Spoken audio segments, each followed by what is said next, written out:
I'm proud to be a Fresno firefighter. I really love the people I work with. That really makes the job, is that, you know, working with the guys that I work with, it just makes, it doesn't even feel like work. It's like I get to come hang out with friends. So it's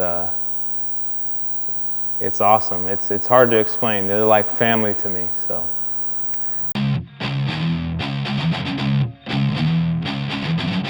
Located in the Central Valley of California, the Fresno Fire Department. Established in 1877, the Fresno Fire Department is one of the oldest departments in the United States, rich in history and tradition.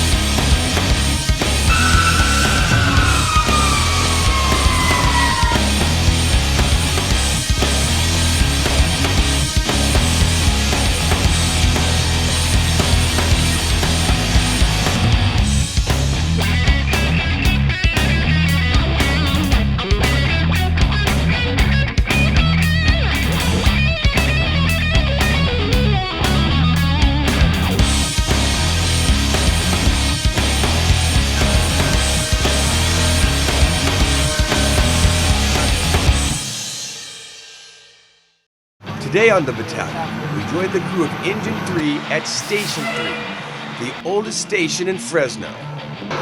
This morning, they are working out in the station's day room. This job is very rigorous.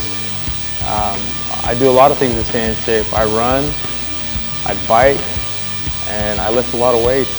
I mean, it's important to stay physically fit. This job can give you a beating, you know, if you don't stay in shape. So I do a lot of things to keep myself physically fit and always ready for whatever this job throws at me.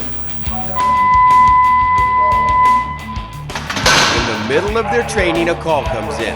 They move quickly.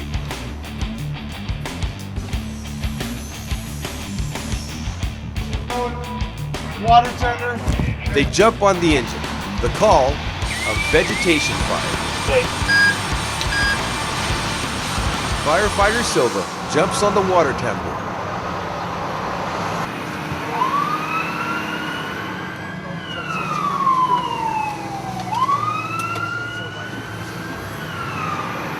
It's our normal first hit. We're going all the way out there. The fire is not in their first due area, but they are called in. En route, they are canceled.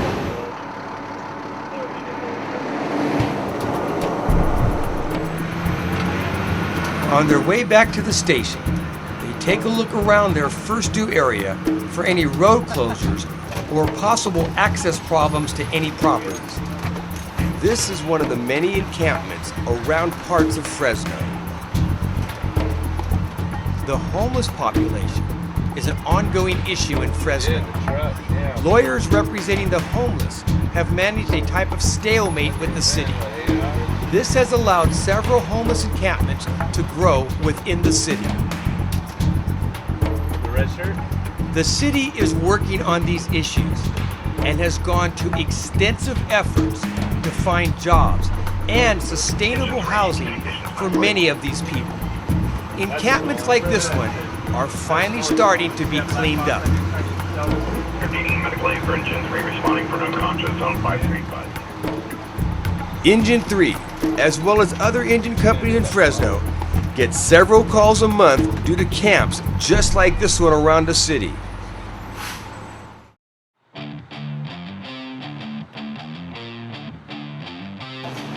Sunday, the entire fire department does emergency equipment check, consisting of checking all of our emergency equipment.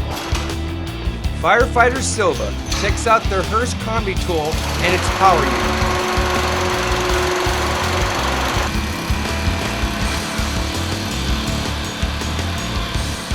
As part of the monthly emergency equipment check, firefighter engineer Chris Garcia takes the time to service their chainsaw.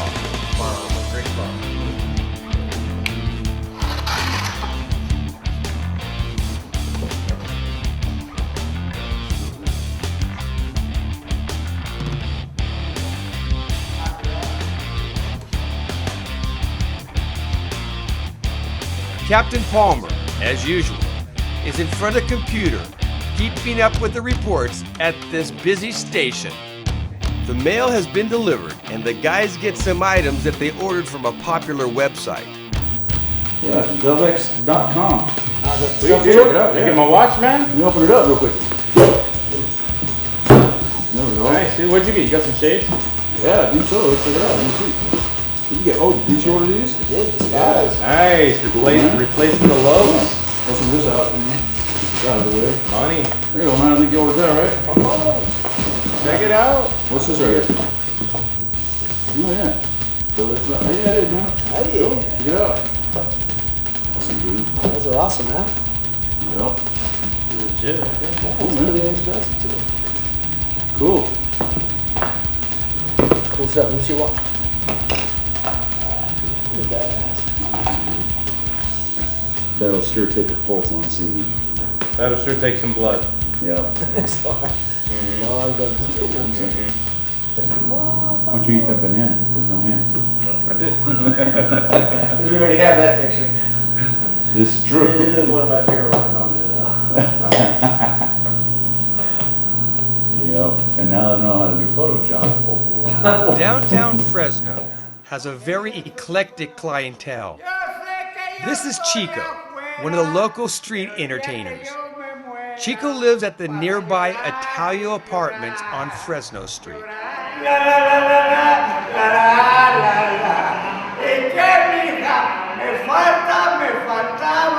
I love you, baby doll. Oh, wait.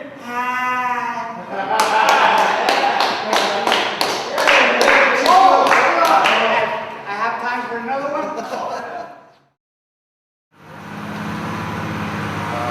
Afternoon.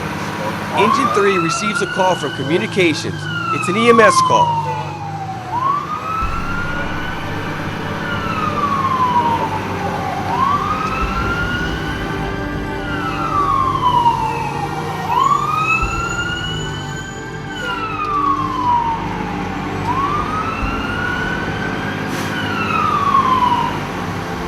Evacuating resident.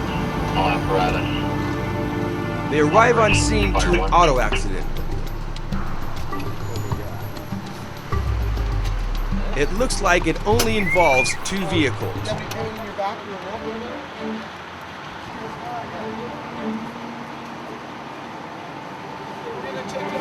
There is one injured person that was a passenger in one of the vehicles. Okay, and you don't have no pain all the way down your back?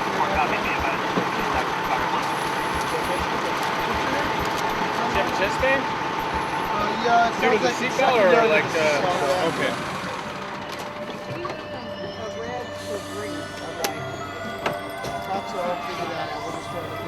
Before the ambulance arrives, the crew take her vitals to expedite her medical needs. You're breathing okay right now, and I think the chest pain's probably related to the seatbelt more than the cardiac stuff, so I'm not going to put you on oxygen right now, okay? But we are going to finish up with some more vital signs on here. Do you have any allergies to medicines? Any medicine you can't take or gets you sick? Ramona Alma here, she was a They receive the update information on the patient. She's having pain. She's like getting right shoulder and chest. But now with stroke goes there, no history of cardiac at all. 90 strong and regular.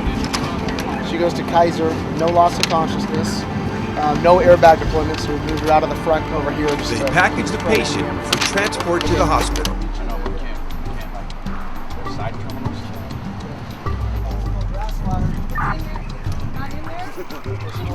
Smell it, huh? You're a bird dog. Yeah, I smell It's 4:11 at 13:35 hours. Engine 3 got dispatched from quarters for a report of a motor vehicle accident. We arrived and found two vehicles involved in a fairly minor motor vehicle accident. One patient having chest pain. Ambulance arrived and loaded her up, going to the hospital.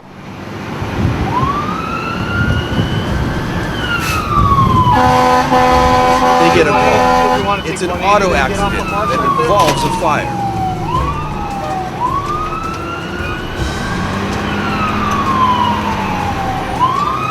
They enter Highway 99 in search for the vehicle in question. They spot a plume of smoke.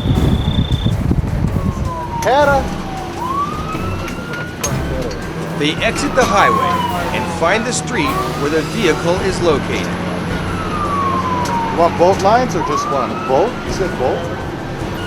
What line?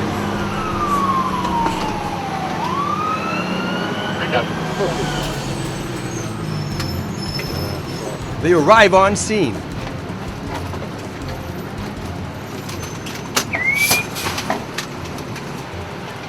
They find a Hummer fully involved. They open the nozzle and begin to douse the flame, interior and exterior. These vehicles have a lot of plastic, and it's not as easy as it looks to put this fire out safely.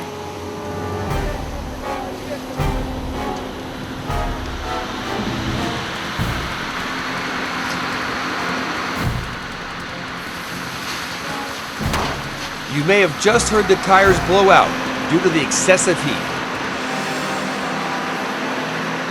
Vehicle fires present unique hazards for firefighters. One of these hazards is the increasing presence of hydraulic struts, which often explode under fire conditions, sending metal rods hurtling through the air.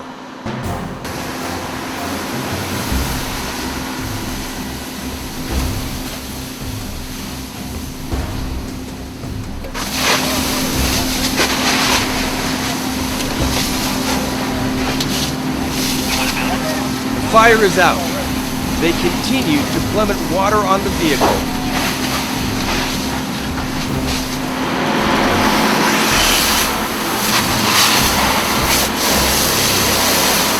I'm serious. These gloves, they're money, man. I like them. I've used them twice now on fires, and these are awesome. I'm glad I have a pair. They're already getting put to good use. Captain talks with the owner of the vehicle to see what happened. April 11th at approximately 2:15 p.m. Engine 3 got a call for a vehicle fire at the outside edge of our district. While en route, we could see a pretty good header. We knew we had a working fire. We came and found a 2003 Hummer H2, pretty much fully involved in fire. The 2 passengers had made it out of the vehicle, and there were no immediate exposures. We extinguished the fire, and they're waiting for a tow truck.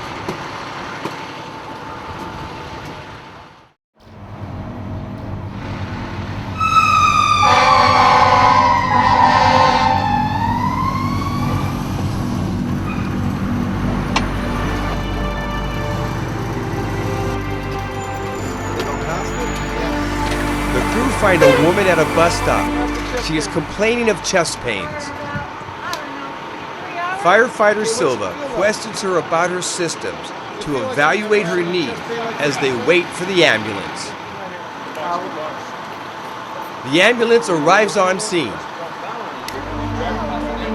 The crew from the ambulance package up the patient along with the help of the crew. Engine 3 goes AOR.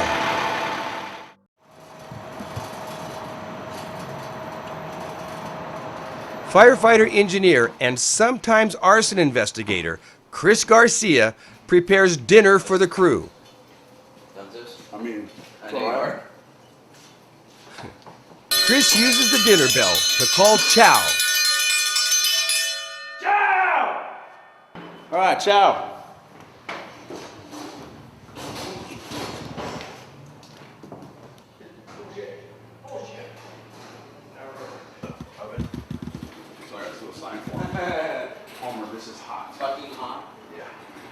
Firefighter Chad Brisdy, currently working on the MSA training team, joins the crew for dinner. Palmer, this is hot. I saw that. Oh, you did that for him, Chris? Yeah, remember because last night you burned yourself? I dropped through that plane on the ground? Yeah. Believe. Stack of chips. You can't do anything wrong. I mean, it could have earlier could have been like not.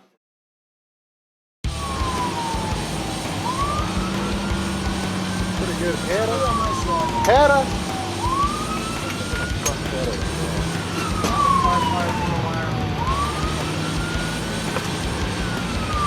Later in the night, the crew responds to a call. So, yeah, we went on it was a homeless encampment fire in our district. We have a large and pretty big homeless issue where they live in a lot of tents and unsafe areas, but they just try to get by whatever means they can. But also during the colder parts or colder winter seasons, to warm up, they set up these warming fires, which ends up catching their plastic tents on fire. The fire seems to be set by the myriad of homeless that inhabit the city of Fresno.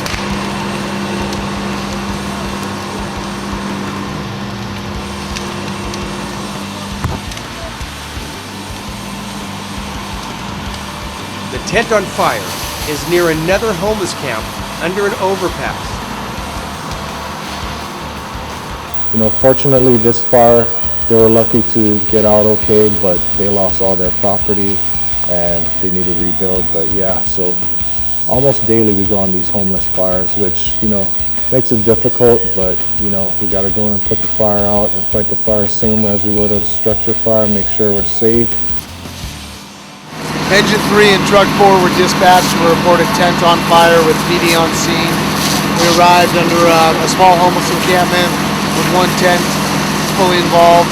Truck 4 got here right ahead of us, but since they have a small tank of water, we used our tank and extinguished the fire before it got to the second tent next door. Spoke to the residents, both neither of who had seen anything. So as of right now, still under investigation.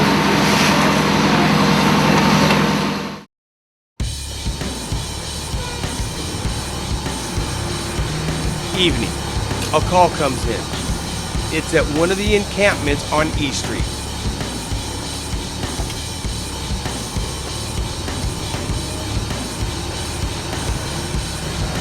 They arrive on scene, and just as they thought, it's another dangerous tent fire.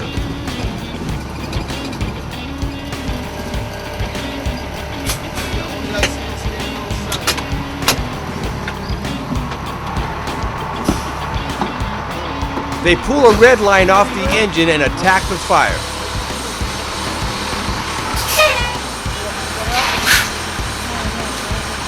The encampment's tents are so close together in a row that if one goes up in flames, it's very possible that the fire will take out others.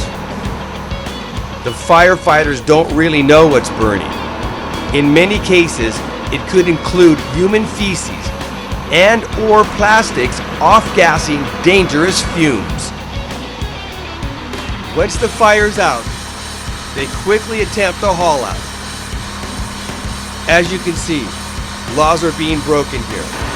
Besides all the grocery carts, you see a brand new orange Home Depot cart. This is all besides being on private property, in many cases where the homeless have set up their residence. Captain Palmer voices his concerns. It's approximately 12:30 p.m. We got a call for a reported tent on fire at a known homeless encampment. We arrived and found one tent on fire and the occupant had made it out safely. We got lucky on this one. The fire did not spread to the nearby tents. Usually we get, when one burns, we have a couple of them go. You can see by the amount of debris and personal belongings that have basically taken over the whole street. Fighting the fire is, containing the fire is a difficult job. Our shift alone probably goes on 3 of these a month at this camp or one of the other 3 or 4 main camps in our first in area. It's an issue we've been trying to deal with for the last couple of years here in Fresno, but so far we've been unsuccessful. And this is what we end up with.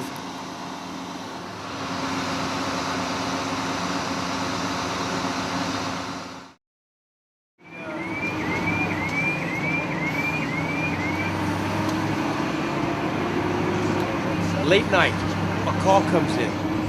The crew respond to another call at the homeless camp. This time, it's a shooting.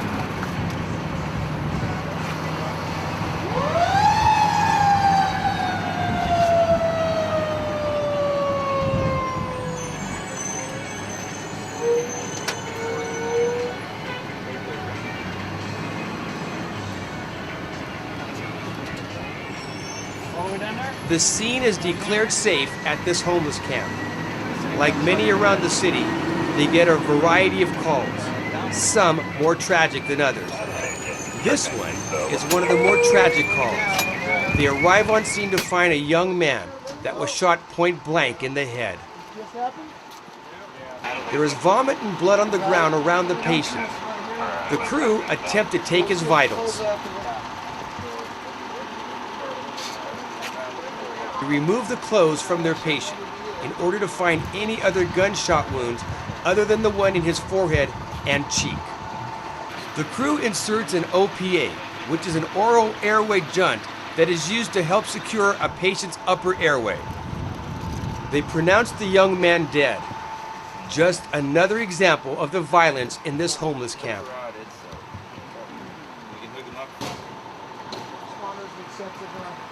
The city of Fresno and the Fresno Police Department have been working on a plan for a period of time that they hope will work in cleaning up the homeless camps and in hopes of finding shelter and possible jobs for the ones that want them. This is the call that may have been the final straw. This is in the homeless camp, approximately 21-year-old male, a single gunshot wound right to the forehead. We pronounced him right as the ambulance was arriving. And PD's waiting for the detectives to arrive, and then the coroner.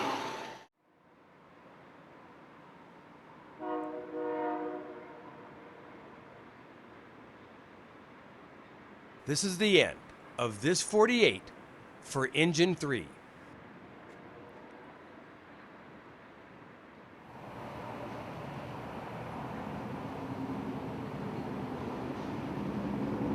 The homeless have been informed day in and day out that this was going to happen today. The city is doing their best efforts to make sure that everyone is out of their camps. For years, we've been putting out fires here. We come here probably on average at least 2-3 times, maybe at least twice a day, 3 times a day, for all kinds of different things.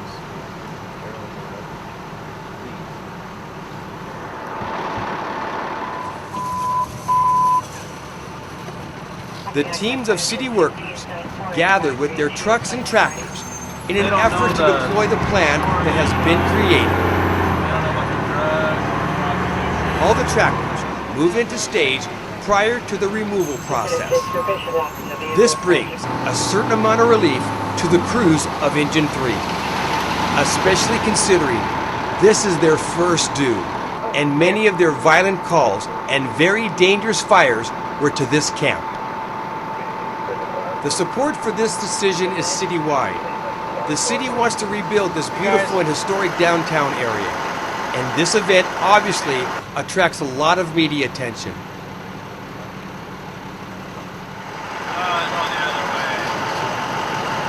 A call comes in for Engine 3. We will return. It's a medical aid call.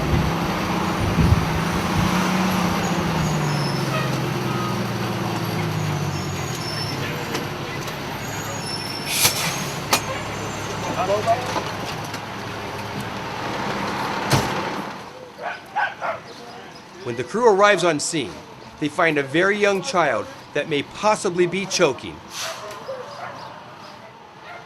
The firefighters enter the home to assist the patient and his family.